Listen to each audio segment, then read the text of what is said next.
dude's an asshole, man. That dude's an asshole and he knows it.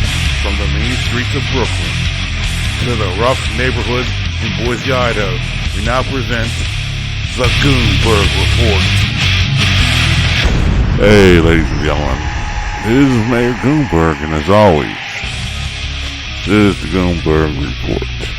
Coming to you high atop from the mountains of Boise, Idaho.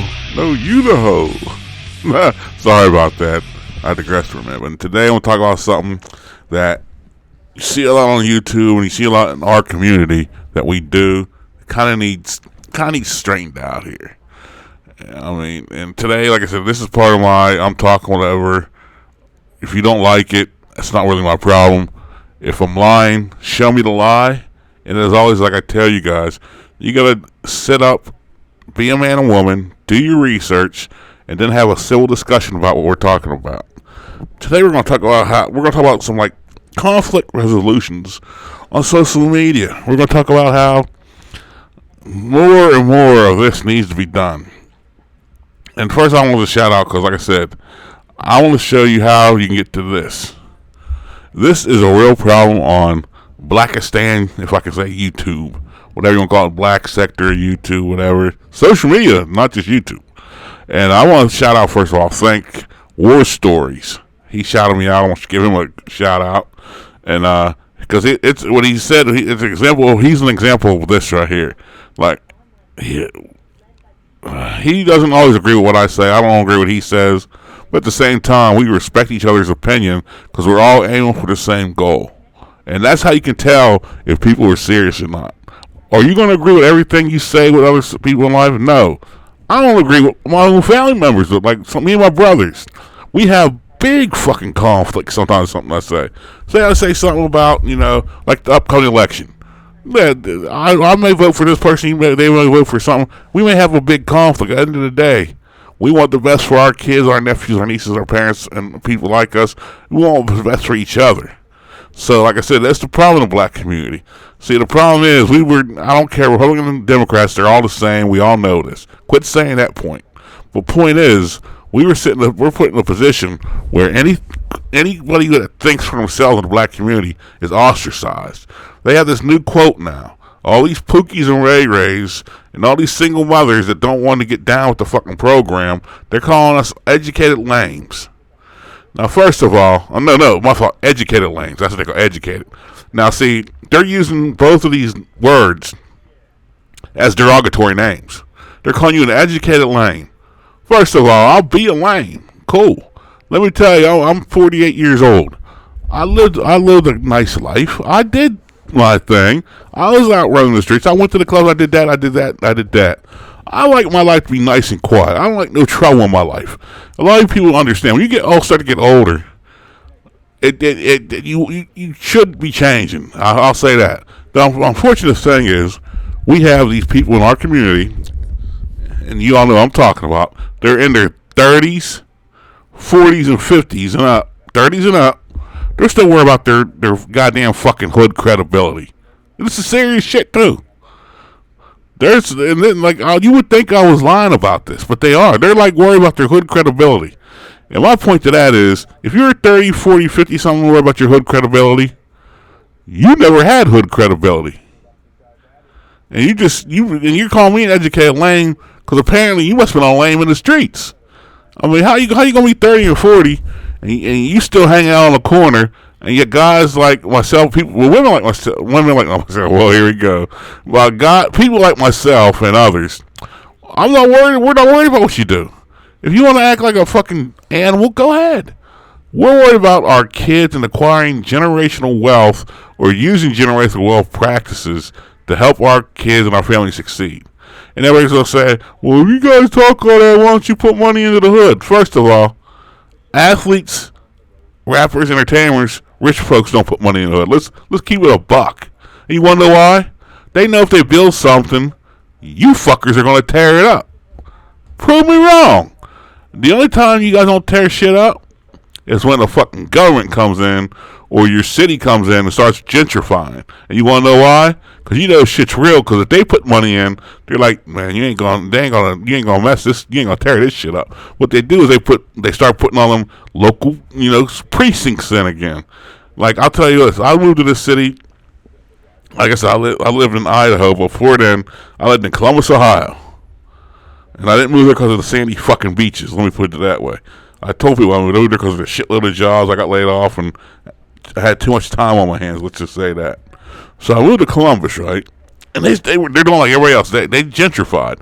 And property values are starting to skyrocket. Which, by the way, you need to start investing and sacking your money away in some real estate, stock funds or something like that. But over here they're gentrifying, and this is not just on here. I was go back visit Brooklyn, gentrifying this that. When they start gentrifying, that's your cue to start to smarten up. And they were like, why? Like I told the kids out here in Boise, they do it out here in Boise, but Boise's a little different. Boise's median income's a little higher than everybody because there's a lot of people. It's like Las Vegas in the beginning of Las Vegas. Remember Las Vegas in the early '90s and 2000s? Everybody went there, and the median income was high. Now it's like there's fucking bandos out there and you can squat and own one.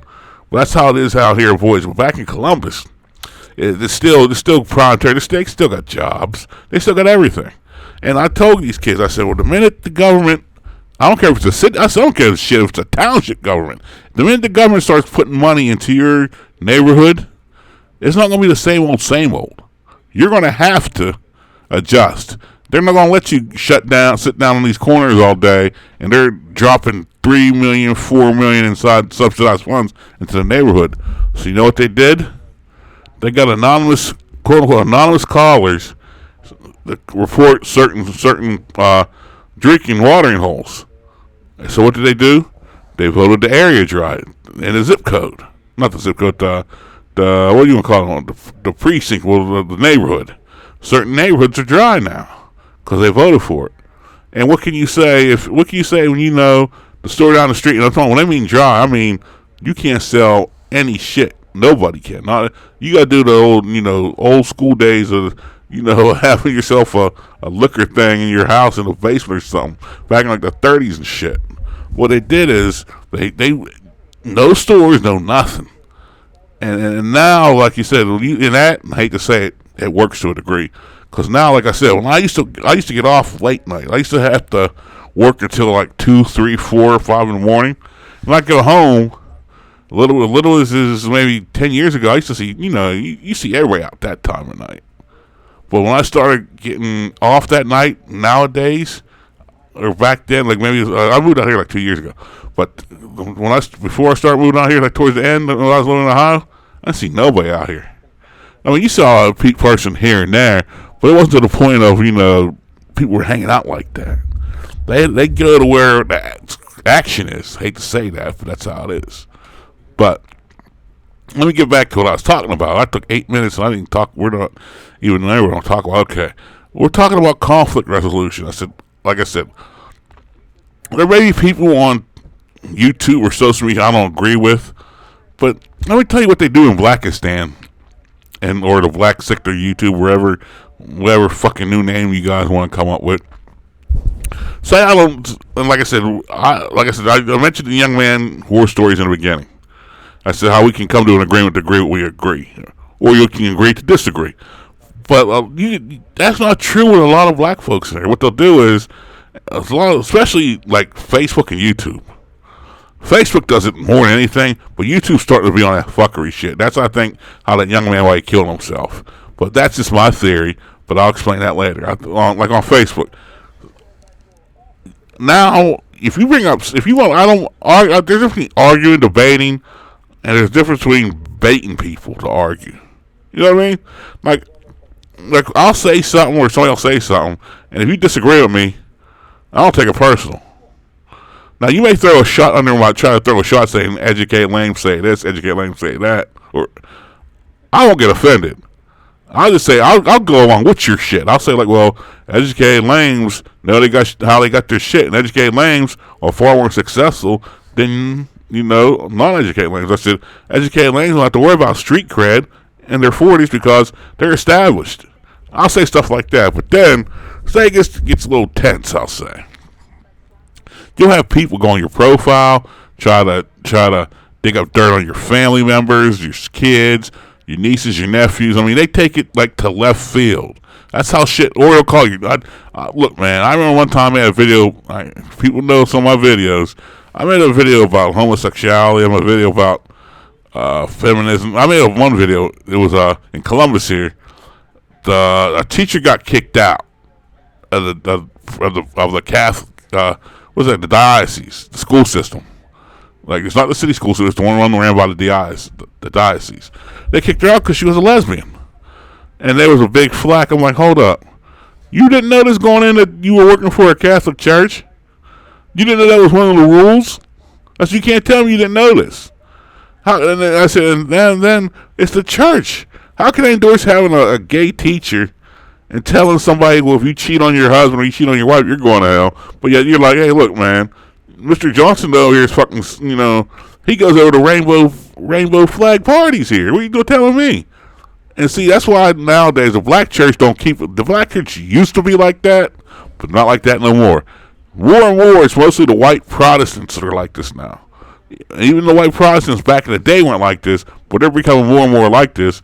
I think one is because of their dwindling numbers, and two, because they don't want to be gay. But like I said, like if somebody don't agree, when I said I made that video, they threatened to protest at my job.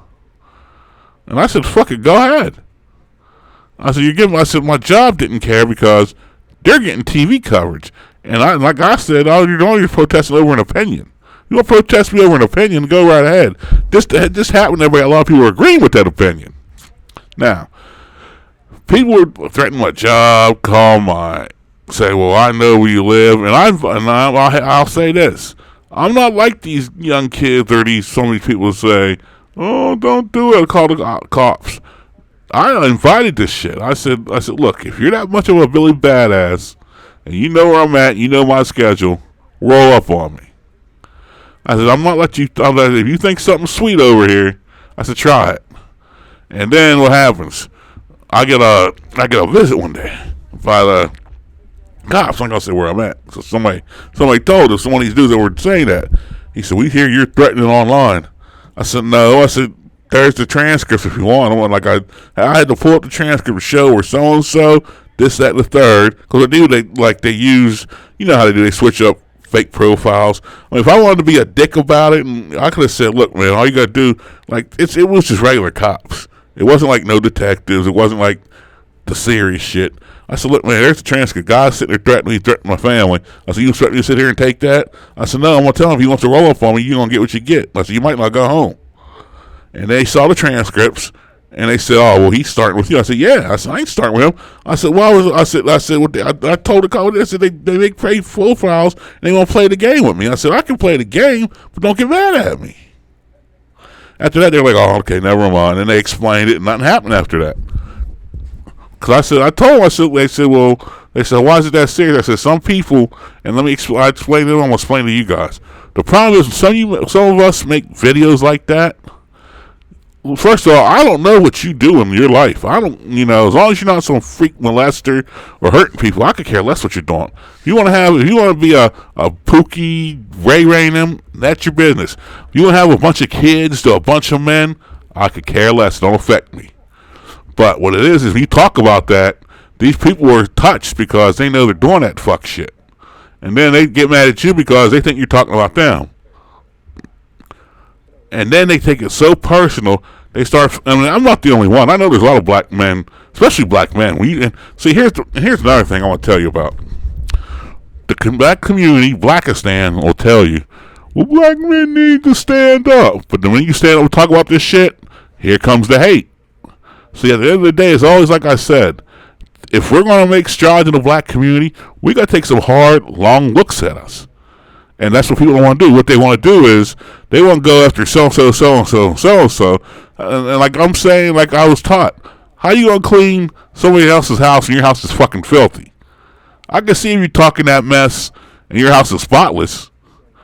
But if your house is dirty, you want to clean your house first. You want to know why? That way, you have a track record of showing you're good at cleaning houses. So if I clean my house up, I can go to my neighbor and say, hey man, you need to start cleaning that shit up over there. And I can't say to my neighbor, you need to start cleaning that shit. Meanwhile, they peek inside my house, I got fucking animals and all sorts of filth running over here. It don't make sense. In the black community, this is the way they think, though. Yeah, black women will say, well, you need to step up for us women. Hold up. First of all, 8% of you are fat. 59% of you have multiple kids to multiple guys, not just one guy. And 53% of black men don't have kids. So that's saying, and don't forget the marriage is higher than what people say. So we're saying anywhere between, I'll not even lowball this number because it'll make it look good. Anywhere between 10 to 20% of black men are fathering all these little kids to different women. It's not like a bunch of, you guys don't say black men. You say it's a limited number of black men.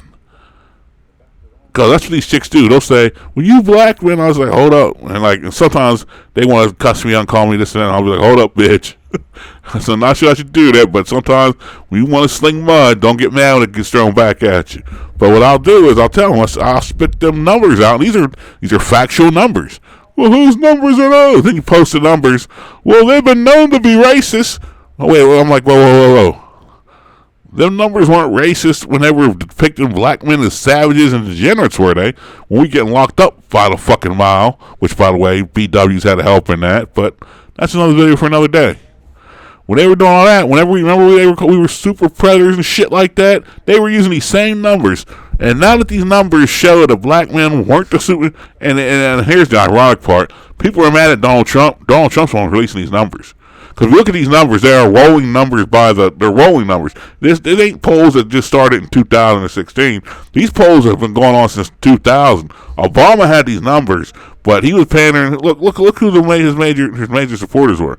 They were black women, the homosexuals, and like white women. And white liberals, those hippies and shit. Black men that really didn't support Obama. As much as you think they would. If they support Obama so much, how did Donald Trump get the black vote? And I keep telling people, and people don't understand this. Donald Trump, they'll say, what did he do for black men? What he did for black men, he did the one thing that I only wanted. He's making things equal. He doesn't have to put me over on somebody. He doesn't have to put me over top of anybody. All he has to do is give me a fair shot. He gives me a fair shot, then that's all me if I want to do it or not. And like people say, we need this, we need that. Let me put it this way: if you didn't do anything outside, if you dropped out of high school, couldn't get a GED, or just didn't give a fucking try about life, why do you think you need to put over anybody? That's why I don't agree with these McDonald's and all these other people. And I called that too.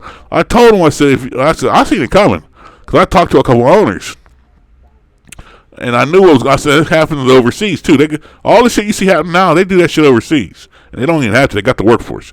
I told these people, I said, you're asking for $50 an hour, and you're unskilled. We all worked it, and I'm not belittling anybody in here. It don't take much talent to dip fries in a fryer, look at the timer, and when they're out, take them out and shake them. It don't take much talent to clean a fryer. It takes you some elbow grease. It don't take much to do what you do. And if you're not making $15 an hour, you should know that's a starter job. Those jobs weren't meant to be for you to live the rest of your life on. And if you weren't making any money, you should have been in there asking for raises left and right. If you stood there till fucking $11 an hour, you've been there 20 years, that's your problem. And you damn sure don't deserve 15 because they say you do. What work do you do? What work are you doing that you can demand $15 an hour? What special skill that you have that other people don't? Because if you're going to get $15 an hour, they did what they did. They bought kiosk, and now the job market now they're starting to hire people with skills. Because if they're going to pay you $50 an hour, they're not going to pay somebody $15 an hour if they only can do one thing. If they want you to pay you $50 an hour, you're going to do this, you're going to do that, you're going to do that. And the ones that are going to start bitching and moaning, they're out the door. But as far as conflict resolution, BLACKISTAN don't work. I got friends of mine, or I'm not going to say friends, I'll say associates or people I know, who are mad at me for the posts I make on Facebook. Because I post real shit. And when I post the stuff against men, how men we need to suck it up, yeah, They all loved it. And everybody was like, yeah, right, yeah. It was like they were rallying behind. It was like I was goddamn Malcolm X over here. But the minute I start going in on chicks and showing their little flaws, whoa, whoa, whoa, who hurt you? Your mammy's black. I'm like, y'all need to chill out with that. Like, see, here's what you guys need to understand. This is why I tell people when they get mad at me, you need to do your research and due diligence. Like, when I'm spitting numbers out, I'm not just spitting numbers out of the sky here. I'm getting these numbers from somewhere. And the bad part about here's the problem. A lot of people are trying to get off this shit on their personality. Oh, you're picking on black women. Well, apparently by the statistics, I'm not. If you type, look, a lot of you got, Google is your friend. They say that shit for a reason. You can look up anything I say, and I may be off on the numbers maybe anywhere plus or minus 5. Why is that? Because I talk about this a lot. Why is that? Because I stand by what I say. Why is that? Because I'm saying it every day because somebody doesn't get it. In the black community, instead if they know they're wrong, they can't prove that you're wrong. They gotta call you, oh, you're gay, oh, you're a beta, you're a wannabe alpha male, you're this, you're that. But ask them to prove you wrong, they can't do it because that would involve them reading. And then if a black female can't tell them what to do, they're definitely lost. Like I said, single black mothers are the scourge of the black community, and the guys that create these single black mothers.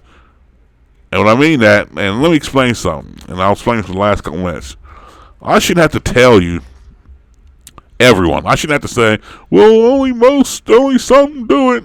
Nah, if there's a percentage that back up what I say, it's on you to look that up. I shouldn't have to tell you. That means you're just fucking stupid.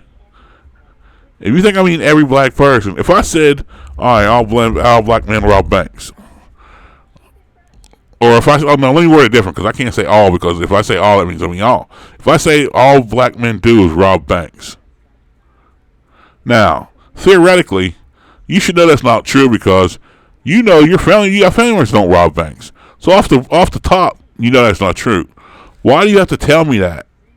Because I know that already. There's certain things that don't need to be said it's certain things that need to be understood. In the black community, they don't get that. They want to tell you common sense. It's raining outside. No shit, Sherlock. It's thunder and lightning and the rain's coming down. What do you think's going to happen? Or, you know cats and dogs don't get along? It's like, come on, Mr. fucking Wizard. What are you doing? But that's the things we got to battle here. We got to, like I said, we got to come to amicable solutions like this handshake right here. Like I said, I have no problem with anybody says against me. You can call me any name in the book if you feel lucky.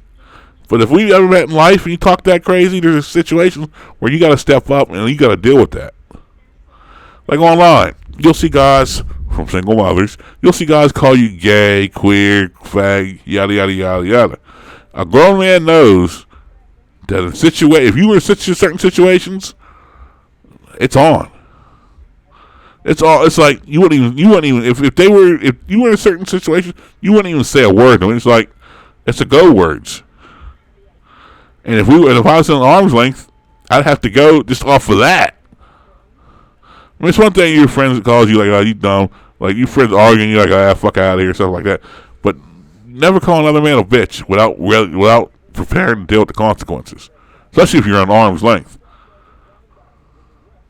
I'm just saying, we need to do better as far as amicable solutions and the way we come to a debate and how we learn to deal with how we learn to deal with people's opinions or facts that don't agree with ours. Like I said, you can call fair. If you assault me, don't get mad when after like your 20 minutes of insult me, I decide to say something back.